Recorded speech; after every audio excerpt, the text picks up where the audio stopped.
Huwag ka makialam ha. Ganyan sa Pasig mga kababayan. Ano, gusto mong ka-arresto na tayo? Isa pa, isa pa, arrestuin kita. Sige, yan, dito.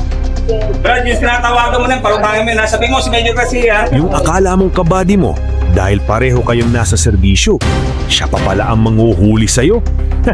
Binabagit ka na ito para pinapalabas sa maling ginagawa na ito. Wala akong ginagawa. Hindi, sumbong ka na sumbong eh. Hindi ako nagsusumbong sir. Eh, anong tawag dito? Tumawag lang ako sir. O, anong tawag doon? Ini-informa mo, di ba? Sir, matapos. O, kaya nga ito nga pinakarating mo, di ba? Matanong mo sa kanya kung tama mali o. Kabago-bago sa serbisyo, sakit na sa ulo. Aray ko! Mga kababayan, isinulong ni Mayor Vico ang uplang galugad para tugunan ang mga reklamo ng residente. Lalo na sa mga nagiinuman sa kalsada na nagiging sanhi ng gulo, ingay at perwisyo sa mga Pasigenyo. At dahil may prinsipyo si Mayor Vico, ang kaligtasan at kaayusan ng Pasigenyo ang prioridad. Ako, commander dito. May violation kayo. May ordinansa nagbabawal. Pangalawa, may tumatawag. Hindi na pwede magbigay niyan. For transparency, para pantay-pantay. Para maiwasan natin yung sinasabi na may tinitigan ha. Para pantay-pantay lang tayo titingnan natin. Kung ay narapag gagawin natin. Sige, sige. Ano, Brad? Arrestin, Brad, ha? Hindi, wala namang peso. Brad, ako sinasabi ko si Brad, mamili ka, mabuburay mo, arrestin kita. Kaya mo na lang. Pre, huwag mo sa reason dali. Ate, huwag mo pangunahan. Dahil unang-una, hindi ka. Sa pag-iikot ng mga otoridad, isa-isang pinapaalalahanan at hinuhuli ang mga lumalabag. Ako, tingnan mo yung PC ako ha. Ang boses ko malakas. Ang sinasabi ko nga sa'yo, sumunod ka na lang. Tubusin yung ticket nyo. Hindi ko parang pagbigyan yan. Tingnan nyo na, sige na. Kasi unang-una, bawal naman talaga, di ba? Bawal yan, bro. Una, tinatawag ko kayo ng kapit-bahay. Tinatawag kayo sa 911. Wala nga akong warning. Wala nga warning. Pinaliwanag ko na, di ba? Pinaliwanag ko na walang warning. Nakuha mo nga yung cellphone ko tawagan sa'yo. Nataas na sa taas. Brad, kahit sino tawagan mo, walang masusunod dito. Ha? Hindi na, Brad, hindi na. Wala pag-uusapan dyan. Sige sir, wala ang problema kaya lang namin. O kaya nga, kahit saan ka magpunta, kahit kay Mayor. Ang sabihin mo, si Major Garcia, yung PCP commander dito. Boss, Pasig ba to? Pasig. Sabi mo, itong dana to at yan ko. Bawal talaga. Bawal naman talaga sir. Alam ko naman, bawal talaga. Kami nag-implement lang kami. Dito na nga tumindi ang eksena. Sa gitna ng operasyon, nahuli ang isang pulis na nakikipag-inuman at ayon sa ulat, nakahubad pa sa gilid ng kalsada. At alam mo ang nakakagulat, nang sitahin at hulihin, sila pa ang mayabang. Violation yung Brad at drinking ng public place. Huwag kang tago yan, Brad. Drinking ng public place, ha? Na-issue na ba yung ordinance violation receipt? OBR. Sigarito eh. First time, ha? Pag first time, pwede mag-avail ng seminar or community service, ha? Para malinaw, ha? Kasi kung mapilang nyo ito sa City Hall, 500, pag tumawag 300, ha? Ngayon, maglabas tayo ng ID para sa pagkakakilanlan. At binibigyan po tayo ng 5 araw na palaw kita City Hall para i-apply 5 working days. Kung tayo sa sa pista, mahirap po ba? Ikaw naman, dalawang violation mo, nakahubad ka, half ticket, at kagiinom, ha? O, klaro, ticket ka. Ate, yun nga po, sinasabi ko nga po, pali-download niyo po yung ordinance rito sa Pasig. Kung may makita kayo kapag inuman exemption, hindi ko titikita niyo. Pero ang nakalagay lang huron, bawal mag-inuman sa naraman o gabi.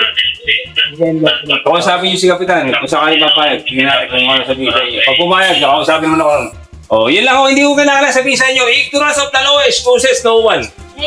Hindi ko kailangan po. Hindi po kailangan yan. Hindi ko kailangan yan. Hindi ko kailangan pakita. Ordinansa po yan. Huwag niyo pangunahan dahil walang-una. Baka makastrasi po kayo sa ginagawa niyo. At hindi lang yan, tumawag pa ng resbak ng kapwa pulis para makalusot. Pero hindi nagpatinat ang mga otoridad.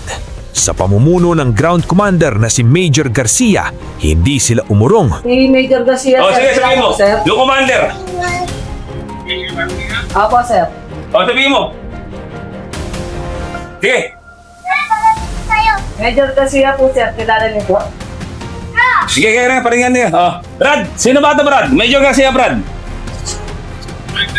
Oh, binabanggit ka na ito eh. Parang pinapalabas sa mali ginagawa na ito. Wala akong ginagawa. Hindi. Parang sumbong ka na sumbong eh. Hindi ako nagsusumbong sir. Eh, anong tawag dito? Walang atrasan. Walang sir, pulis po ako. Walang kilala mo ba ako? Kung mali ka, mali ka. Mapapulis ka man, opisyal o ordinaryong mamamayan. Pantay-pantay sa batas. Ito ang klase ng pamamahala na ipinapakita ng Pasig ngayon. Ito ang gusto nating makita sa gobyerno. May paninindigan, walang kinikilingan, hindi natitinag sa pressure, at hindi natatakot sa impluensya. Tawag lang ako sir. O, ang tawag doon? Iniinforma mo, di ba? Okay sir, kausapin niyo. O, kaya nga ito nga pinaparinig ko nga, di ba? Tanong mo sa kanya kung tama mali, o. Kailangan maligaw. Sige po. Sir, Malakas kausapin niyo. Kausapin niyo sir. Madama ka yan! Tama na. Hindi sapat ang salita, dapat may aksyon. At sa insidenteng ito, malinaw ang mensahe. Disiplina muna bago titulo. Huwag kang iinom yun kung di mo kaya dalhin, ha? Hindi kasi Huwag kang makialam, ha?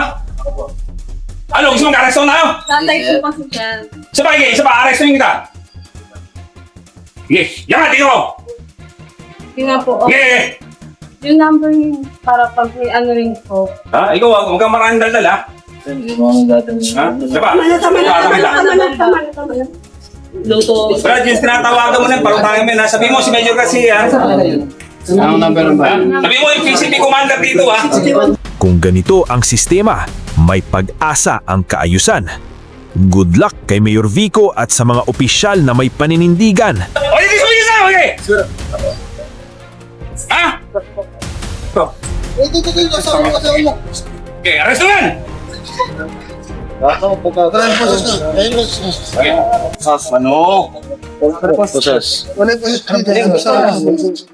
Ikaw yung polis, ha? Ayaw yung polis. Ano po? Sumusabot. Polis ba to? Kasi isa po ka, boss. Polis ka ba? Isa po ko. Hindi mo akong polis. O, sige. Ha? Gusto mo ba? Okay, pag nabalik ang polis, tingnan natin kung ano maging problema mo sa akin, ha? Polis to? Hindi. Polis.